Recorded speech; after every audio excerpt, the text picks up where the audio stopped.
Coach, 16 turnovers forced in the first half, 5 steals by Ela Karsh in that half. Is that what you want to see from your team moving forward as far as the ball screen coverages and being able to, stay on top of the ball? Yeah, I mean, and then the best part of that second quarter, we didn't turn it over either, right? It allowed us to get some shots up at the rim and run in transition.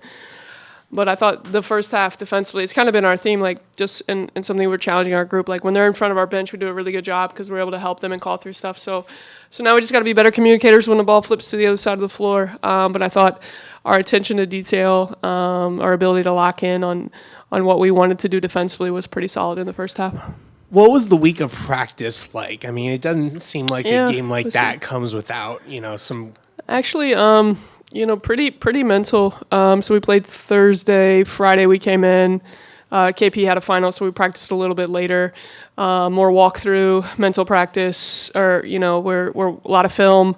Watched some clips of our defense from the Lipscomb game, trying to see if we could carry that over to today, and I thought we did a pretty decent job there. Yesterday we came in the morning. And it was a shorter practice. Didn't take a shoot around, so we finished practice with like our shoot around walkthrough type of stuff. But when we worked, we were intentional about what we were doing. I think they got a good lift in yesterday, and I think this is a group that's just trying to get better. Dayton has, they've played some really good teams really well. I mean, their Kansas win is a big win for them, and obviously they're down a player. But at the same time, then somebody normally steps up, and I thought we were pretty mature handling that today. Yeah, do you feel like in some ways this was like maybe a turning point for you guys of like, oh, this is what it's supposed to look like now, how do we carry this on? Or tough to say. Yeah, I think we've seen flashes and moments of it this year, and it's just something we've got to keep working on, trying to, just keep pushing the needle and getting better. We're not nearly satisfied with where we are, but we got a hungry group, and we'll continue to work and stay true to the process.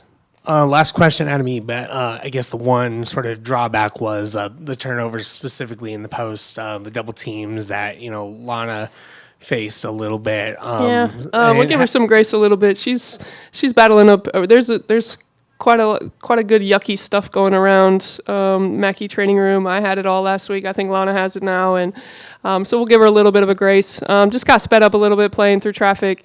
Something that we'll watch film with her and get her the fluids and get her better for next Sunday. Yep. Coach, back here, still undefeated at home. What does the streak mean to you into this Just team? keep winning at home, right? Protect Mackey. I think the students coming out were huge. Just trying to keep putting a good product out there that people want to come and watch. A lot of energy. Obviously, we've got our next 3 home games. Our next 3 games are at home. And right now our mind flips to Jackson State. It's big finals week. So for us to making sure we're taking care of their minds and their bodies and they're mentally prepared for all their finals too. But, you got to have any kind of success in the Big Ten, you got to protect your home floor. And so far we've done that. Now when conference starts, we got to make sure we continue to do the same thing. This stretch of games at home, how important is it to kind of build some momentum and carry over how you guys performed here on the road as well? Yeah, I mean, that's important, especially as we get into Big Ten play. I think we go to Nebraska first after the new year, Nebraska, Wisconsin. So, every game it doesn't matter really where it's played in the league. Obviously, you like the comfort of being at home and you like your fans behind you. But the league is such a gauntlet. We know that we got to continue to work at keep getting better. I think we've made progress, but at the same time, like I said before, we're just not satisfied. We got to keep working. The other night, Kiki mentioned that one kind of goal for this team right now is just trying to be consistent from the start to the finish. Yeah. Was this performance closer to that? Not perfect, but was this closer to it was probably one of our closest games. We 7 fouls in the third quarter. Just like things that we're trying to watch film on and trying to get better at. I think for the most part, in the first quarter we didn't make shots, but we were defending, and normally when we don't make shots, we don't defend and we don't rebound, and we were able to do that. We got some really good looks in that first quarter. I think Mads missed one, Kiki missed one from the outside that you think normally would go in, and then the fourth quarter is I don't know what that is. Sometimes human nature. You play the air. Whether you're us or Dayton or the officials, you kind of just maybe start playing the scoreboard kind of thing. But I think for the most part, yes, a big challenge for our group. We just got to continue to see if we can keep putting this together and make it a 40-point game. You talked earlier about the second quarter and the defense and having that in front of you, but Yeah. In the last game you had 32 points in the second quarter. Tonight you have 30. Yep. What's going on there in the second quarter offensively? Well, I think we're kind of settling into the game plan, but it's getting stops, right? It's getting defensive rebounds. It's playing defense without fouling. It's turning teams over that allows us to get out in transition, and that's that's not a lie. Like that's when we're actually pretty good. We got people who can space the floor, and then Tara's speed really can put some pressure on people. But it's when they're in front of our bench, we tell them all the time, like as coaches, like we're helping them call out the actions, and on the flip side, we've got to be better communicators.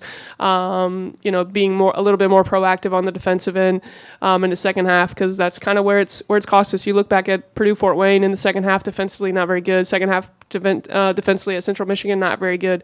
So those are things that we got to keep growing and working on. We try to practice it the best we can, put them on one side, coaches on the other side, and now they've got to talk through things. But we've got a group committed to it, trying to get better, and we'll keep working, Mike. The Ela you had tonight on offense. Just super aggressive. I mean, you need her to do this now, all the time, don't you? right? Yeah, I told her all the time, like, yeah, I don't know that a transition three and kick up three or a trail three from her is going to be a shot that I don't like. I think that's the shot she's taking it confidently. Today she put the ball on the floor a couple times against their bigs and got to the rim and used her body well. Never going to blow by you with speed, but crafty enough to get it done. But I think moving Mads to the point has allowed some freedom to kind of get some kick aheads and shoot it with confidence. Could have her offensive performance be a byproduct of what she did on the defensive end with the steals? Absolutely. I mean, you do when you're playing defense, it kind of carries over. Or maybe she was hitting some shots and it carried over. It's kind of one of those things. But I was kind of one of those players too. So, I think she's got to continue to keep being aggressive for us. Kicking it ahead to her, hitting and being ready to knock down transition threes. What does, from a practice standpoint and preparation standpoint, what does finals week look like for you guys? Yeah, so I think they don't take finals like we used to anymore. I mean, you used to have like 4 or 5 finals right now. I don't know how many they have. We'll take tomorrow off. We'll practice Tuesday. We'll go twice on Wednesday. They'll take Thursday off. And then we'll be back Friday, Saturday to prep for Jackson State. Yeah, Coach, Tara, 15 points, but 12 rebounds as a guard. Just how does her athleticism help you down low? Yeah, I mean, she kind of flies in and gets some offensive rebounds. I think she's by far leading us in offensive rebounds and give us some second chances in there. But when she can get a defensive rebound, even though Madison is essentially playing the point, her ability to push now with shooters around her, when she's intentional about getting her nose in there and hungry, she's a competitor. She usually ends up coming up with it. And like you just talk about how this group is kind of coming together early in the year, 17 team assists, just like how's the group gelling? Yeah, I mean it's I think it's a product of the work that they're putting in, on the court, and even off the court. I think a group that's still, trying to learn each other in terms of, what each other likes off the court as well. But they're committed to the process. I think they like each other. They get along pretty well, and I think that kind of translates onto the floor for us. Coach, obviously Ela very productive on offense today, 17 points. She's had to deal with some, off and on games sometimes where maybe she's not as productive. What have you seen out of her just being patient, getting better, trusting the process, know that these games are going to be coming for her? Yeah, just staying with it, right? Basketball's a humbling game. You stay with it. You trust your work. You trust your process. She was in the gym this morning getting shots up. When they double the post like that, we got to see her opposite. We got to be able to kick it ahead to her. But the kid has been working her tail off. The